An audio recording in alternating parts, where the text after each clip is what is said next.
Assalamualaikum warahmatullahi taala wabarakatuh. Hari ini kita akan masuk bab translokasi.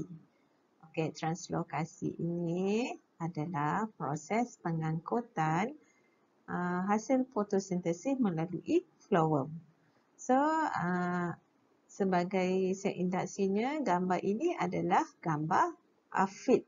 Okey, sejenis serangga yang mana dia menghisap cecair daripada flowworm bantang tumbuhan menggunakan dia punya macam sesungut ni.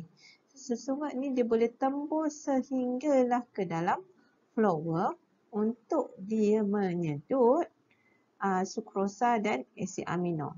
So, aphid inilah yang digunakan oleh para saintis untuk mengkaji konsep translokasi. Okay, translokasi itu apa? Adalah proses pengangkutan bahan organik daripada daun ke tisu lain di seluruh bahagian tumbuhan. Sebab di daun ni berlakunya proses fotosintesis. Okay, proses fotosintesis kan menghasilkan glukosa. So, glukosa itu akan mengalami kondensasi membentuk sukrosa. So, sukrosa sebagai hasil fotosintesis ataupun kita sebut makanan ataupun bahan organik termasuklah asid amino akan diangkut melalui flowworm ke seluruh bahagian tumbuhan. So, kita tengok proses dia bermula daripada daun. Di daun berlakunya fotosintesis menyebabkan kepekatan sukrosa akan tinggi. Okey, sebab fotosintesis banyak, maka sukrosa yang dihasilkan pun banyak. So, sukrosa dia akan diangkutkan secara aktif ke dalam tiub tapis. Ini kan flowworm. Okey, tiub tapis. So, dia diangkut secara aktif sebab apa? Sebab dia akan dapat bantuan ATP daripada sel rakan. Sel rakan kan membekalkan ATP kepada tiub tapis. So, sukrosa diangkut secara aktif masuk ke dalam tiub tapis. Okey, apabila sukrosa memasuki tiub tapis, menyebabkan keupayaan air di dalam tiub tapis menjadi rendah. Bermaksud, okey, keadaan tiub tapis di kawasan ini menjadi hypertonik. Keupayaan air dia rendah, dia menjadi hypertonik, maka air daripada xilem bersebelahan akan menyerap masuk ke dalam tiub tapis secara osmosis. Okay, air daripada xilem bersebelahan akan meresap masuk secara osmosis. So, bila air dah memasuki kawasan tiub tapis, tekanan hidrostatik di dalam tapis akan meningkat. Okay, menyebabkan kandungan flowworm ditolak sepanjang tiub tapis sehingga ke seluruh organ tumbuhan yang lain. Okay. Katalah bila disampai kepada kawasan tisu yang memerlukan sukrosa itu, maka bila disampai sukrosa diangkut daripada tiub tapis ke seluruh bahagian. Batang, akar, pucuk, buah, umbisi melalui pengangkutan aktif sebab adanya sel rakan. So, bila sampai di kawasan, katalah ni organ buah, untuk disimpan, sukrosa tu nak disimpan di dalam buah, maka sukrosa akan diangkut secara aktif masuk ke dalam tisu parenkima untuk buah. Okay. Bila dia dah diangkut secara aktif, menyebabkan kawasan ini menjadi menjadi hypotonik, keupayaan air dia jadi tinggi. Keupayaan dia tinggi di kawasan ini menyebabkan air meresap masuk semula ke dalam xilem. Okay, air meresap masuk ke dalam xilem dan air diangkut secara transpirasi kat atas ni, tarikan transpirasi kat kapilari. So berlaku transpirasi menyebabkan air mengalir daripada bawah terus ke atas. So bila sampai di kawasan atas, berlaku semula proses translokasi. So ini adalah proses translokasi di mana sukrosa diangkut dalam tiup tapis dan dibantu oleh air yang berada di dalam xilem.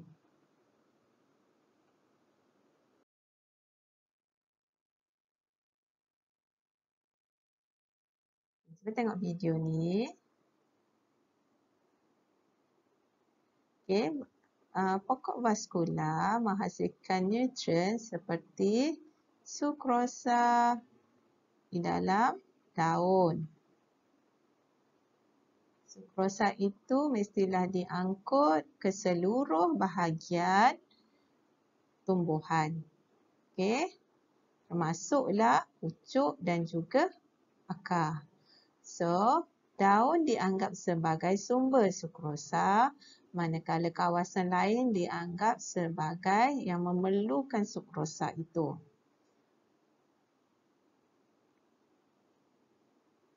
Cuba kita tengok.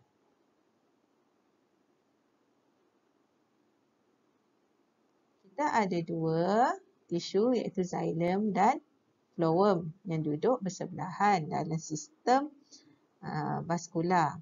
So, sel yang menghasilkan sukrosa akan diangkut secara aktif masuk ke dalam tiup tapis. Bila masuk dalam kawasan tiup tapis ini akan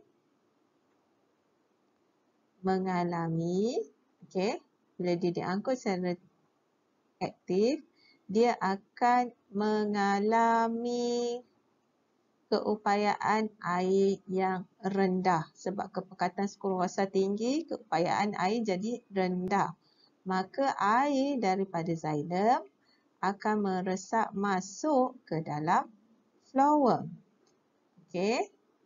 Bila air meresap masuk ke dalam phloem, menghasilkan tekanan segar menyebabkan sukrosa itu dapat diangkut dalam sistem xilem. Okey, bila sampai ke kawasan yang memerlukan sukrosa, sukrosa akan diangkut secara aktif semula untuk masuk ke kawasan sel yang memerlukan sukrosa. Dengan bantuan ATP, sebab pengangkutan aktif kan.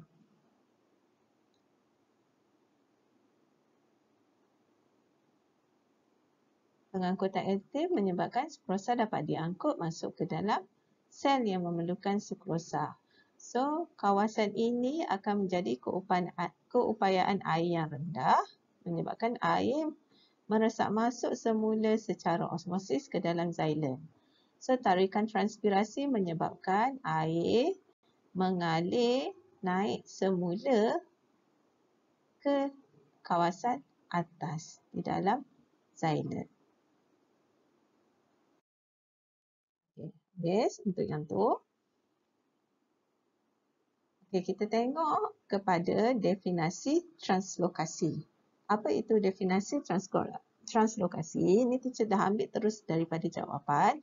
Adalah pengangkutan bahan-bahan organik seperti sukrosa, asid amino, hormon di dalam phloem dari bahagian daun ke bahagian lain tumbuhan. Okey, apakah peranan translokasi kepada tumbuhan? Translokasi membantu tumbuhan untuk mengangkut hasil fotosintesis dari mana?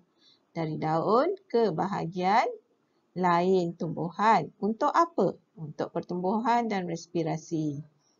Okay. Translokasi juga mengangkut hasil fotosintesis yang berlebihan untuk disimpan di dalam rhizom umbusi ataupun berbawang.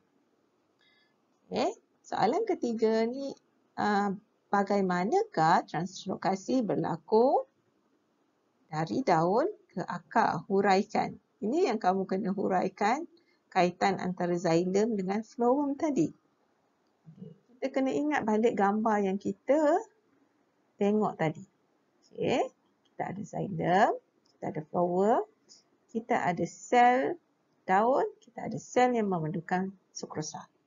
So, daun melakukan fotosintesis, sukrosa diangkut secara aktif ke dalam tiub tapis. Okay. Diangkut secara aktif dengan bantuan tenaga daripada sel rakan. Kat sini ada sel rakan tiga ketinggian. So, bila sukrosa jadi tinggi kat kawasan sini menyebabkan keupayaan air rendah. Okay. Keupayaan rendah menjadi hypertonik, maka air daripada xylem akan meresap masuk ke dalam phloem. Air daripada xylem meresap masuk ke dalam tiub tapis secara osmosis. Bila tekanan hidrostatik dalam tiub tapis itu meningkat, menyebabkan berlakunya aliran dalam phloem. Kandungan phloem ditolak sepanjang tiub tapis sehinggalah ke organ yang memerlukan. Okay, bila sampai ke kawasan sel yang memerlukan sukrosa, sukrosa akan diangkut masuk ke dalam sel itu secara aktif, menyebabkan keupayaan air di kawasan ini jadi tinggi. Bila tinggi, air akan meresap keluar masuk ke dalam xylem semula. Okay. Keupayaan air yang tinggi menyebabkan air meresap masuk ke dalam xylem secara osmosis semula. So, kena ingatlah rajah ini dan bagaimana kamu nak menerangkannya. Okay, bandingkan kepekatan sukrosa di dalam sel daun dengan tiub tapis. Apakah kesan perbezaan ini? Okay, kepekatan sukrosa di dalam sel daun adalah sentiasa lebih tinggi sebab berlakunya proses fotosintesis. Okay. Berbanding dengan tiub tapis. So, tekanan hidrostatik dalam tiub tapis meningkat menyebabkan kandungan phloem biasa bergerak secara aktif. Bagaimanakah translokasi mempengaruhi hasil tuaian pokok? Okey, hasil tuaian pokok kita tengok kat sini adalah buah-buahan. Kalau carrot tu dia punya umbisi, kentang, okay, ataupun buah apple ke. Buah apple pun dia lukis. Okey, proses translokasi yang cekap dari daun ke organ simpanan simpanan seperti buah akan meningkatkan hasil buah dan hasil umbisi. So, kalau translokasi bagus, maksudnya hasil tumbuhan pokok pun akan lebih banyak. Itu saja untuk hari ini. Terima kasih. Assalamualaikum.